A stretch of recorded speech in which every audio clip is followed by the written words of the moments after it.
Selamat beraktivitas teman-teman pejuang desa, kembali lagi bersama channel pejuang desa. Pada video kali ini, pejuang desa akan menyajikan tutorial menyusun calc atau catatan atas laporan keuangan. Pada video sebelumnya, saya sudah jelaskan tentang bagaimana cara menggunakan aplikasi keuangan desa, seperti yang saya sajikan kali ini. Di aplikasi ini sudah lengkap di dalam persentase-persentase anggaran. Nah, selain itu ada APBD, belanja, realisasi, kemudian ada perubahan, ada calc, data umum, dan inputan desa. Sekarang kita akan membahas masalah calc atau catatan atas laporan keuangan, di mana calc ini disusun setiap akhir tahun anggaran, yang di mana calc tersebut menyajikan tentang arus keuangan yang ada di bendahara selama 1 tahun anggaran. Pada penyusunan calc ada beberapa kriteria yang perlu diperhatikan tentang bagaimana prosedur pembuatan catatan atas laporan keuangan tersebut. Nah, di catatan atas laporan keuangan ini sendiri merupakan turunan dari aplikasi Siskeodesk, karena arus keuangan yang ada di Siskeodesk akan dijelaskan secara detail dan secara rinci pada calc yang akan disusun di akhir tahun anggaran. Ini adalah tampilan calc ya, catatan atas laporan keuangan. Pemerintah desa tinggal diisi masuk, kemudian nama kepala desa, sekretaris desa, bendahara desa, semuanya diisi masuk, dilengkapi data-datanya. Bagian ini poin A, informasi umum. Poin B, dasar penyajian laporan keuangan. Nah, di poin C ada rincian pos laporan keuangan, di mana di rincian pos laporan keuangan ini diurai secara rinci tentang arus keuangan yang ada di bendahara atau yang keluar masuk di rekening desa selama 1 tahun penuh. Baik teman-teman, langsung saja kita mulai. Kita mulai di rekonsiliasi silpa ya dan kas. Silpa ini adalah anggaran tahun sebelumnya yang masih menyeberang ke tahun anggaran saat ini. Itulah definisi silpa, di mana silpa tahun anggaran sebelumnya harus diisi di sini sesuai dengan apa yang telah kita catat di aplikasi Siskeodesk. Kemudian di sini pada poin pertama membahas masalah pajak ya, mutasi potongan pajak, berapa yang sudah terpotong, berapa yang belum terpotong, ini diisi semua.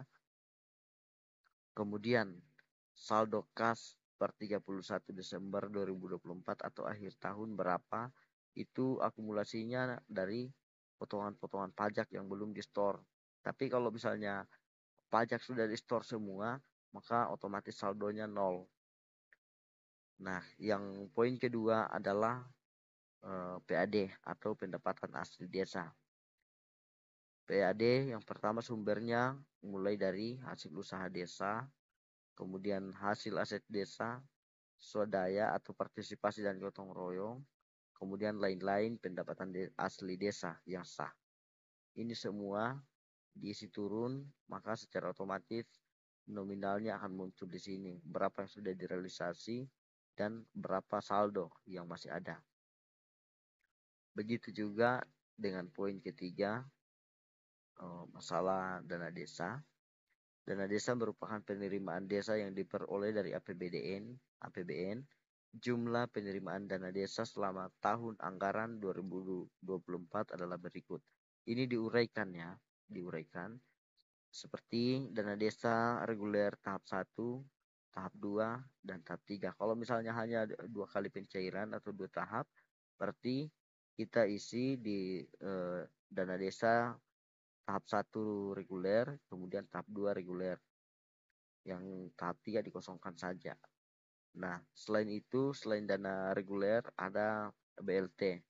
BLT berapa yang cair di bulan Januari, berapa yang direalisasi, saldonya berapa dari selama 1 tahun ini. Ini hanya contoh anggaran saja. Nanti menyesuaikan di tempat masing-masing atau di desanya teman-teman berapa penerima BLT berapa per bulan, berapa per orang. Itu diuraikan di catatan atas laporan keuangan. Harus sejelas-jelasnya dan serinci-rincinya. Di mana CALK ini atau catatan atas laporan keuangan ini merupakan cerita cerita tentang arus keuangan yang ada di bendahara selama 1 tahun anggaran. Selanjutnya di poin keempat, bagian dari hasil pajak dan retribusi daerah. Ini dicatat di catatan atas laporan keuangan, di mana apabila ada yang kita input di aplikasi Hiscodes, maka di sini juga harus kita isi. Jadi ini adalah format dari CALK atau catatan atas laporan keuangan. Poin kelima, alokasi dana desa atau ADD. Sumbernya berapa? Misalnya tahap 1, kalau misalnya 3 kali pencairan, tahap yang cair di tahap pertama berapa, cair di tahap kedua berapa, tahap 3 berapa. Itu diisi. Ini hanya contoh, angka-angka ini hanya contoh. Bagi teman-teman nanti diganti, disesuaikan dengan arus keuangan yang ada di desanya masing-masing. Nah, kemudian di bawahnya ada catatan, ya. Karena ini ada lebih atau ada kurang, maka harus ada catatannya kenapa ada selisih. Catatannya, terdapat selisih ADD lanjutan karena silpa tahun 2022 sebanyak sekian-sekian, sedangkan ADD lanjutan yang masuk di rekening adalah sekian-sekian. Artinya, yang dicatat di Siskeudes penerimaan desa adalah ini. Tetapi yang masuk di rekening berdasarkan rekening koran adalah ini.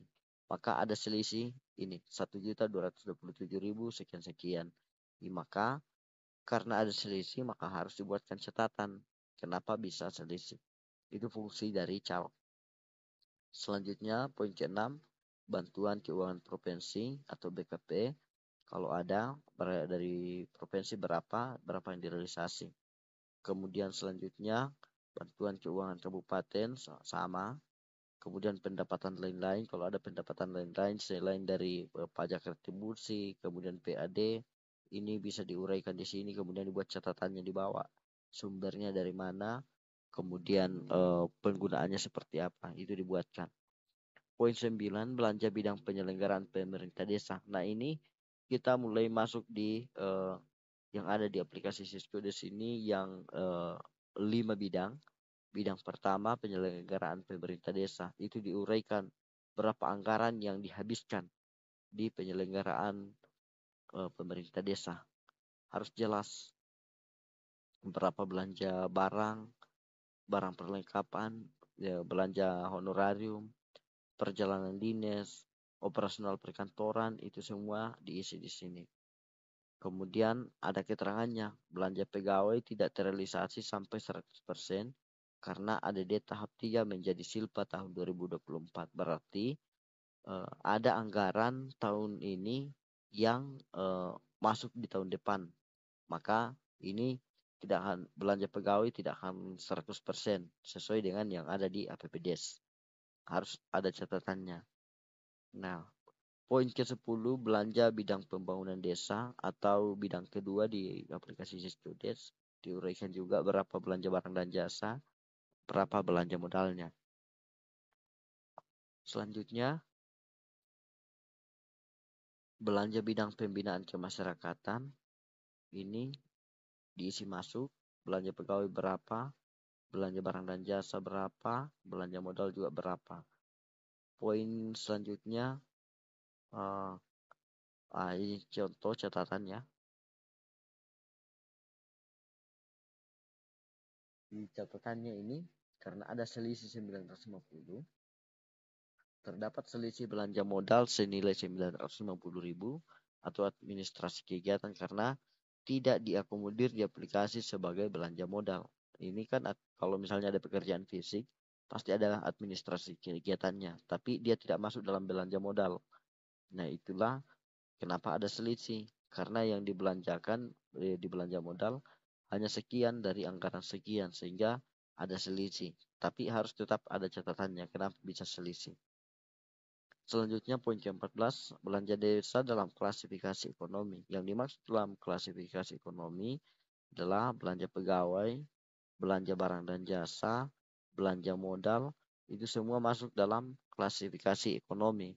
Di mana poinnya ke bawah ini ada ya, mulai dari kalau belanja pegawai, penghasilan tetap dan tunjangan, jaminan sosial, tunjangan, BPD, itu semua masuk dalam belanja pegawai. Yang masuk dalam belanja barang adalah barang perlengkapan, kemudian belanja sewa, pemeliharaan, barang dan jasa yang diserahkan kepada masyarakat, itu semua masuk dalam belanja barang dan jasa. Kemudian belanja modal seperti pengadaan-pengadaan, itu semua masuk dalam klasifikasi belanja modal. Poin ke-15, belanja desa dalam klasifikasi subbidang fungsi. Nah, subbidang fungsi ini seperti bidang penyelenggaraan pemerintah desa, kemudian belanja siltap berapa, penyediaan sarana prasarana berapa, pengelolaan administrasi, penyelenggaraan tata praja pemerintahan, kemudian subbidang pertanahan. Itu semua masuk dalam klasifikasi fungsi. Ya, itu diisi semua.